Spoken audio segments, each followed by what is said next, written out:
Се анализира документацијата за браната Речани на Оризарска река. Правните работи кои досега биле направени се предмет на проверка кај Министерството за земјоделство. И истите треба да покажат што и како се работело во изминатиот период.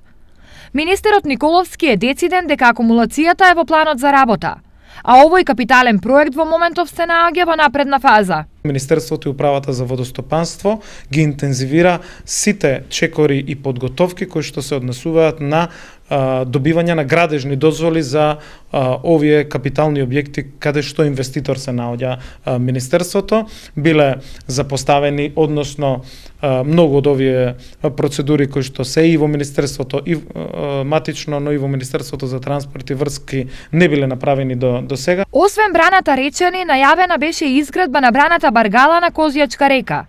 Сепак за неа, засега конкретни податоци не се пласираат во јавноста. За сите други брани конкретно ќе информираме на поединечни средби, секако дека и за Штип и за целиот регион ние предвидуваме и низ за други на проекти на поврзување на системи, рехабилитација на постоечките, обнова на старите во целосна комуникација со сите граничалници од регионот и го разбирам потребата за сите овие проекти и верувате дека ќе имат мојата поддршка.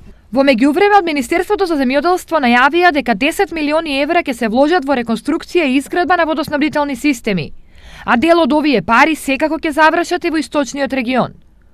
Конкретно од оваа програма, Штип годинава ќе добие 10 милиони денари за ревидирање и дополнување на проектот за брана на Отиња, пошто ќе се бара начин истата да се изгради.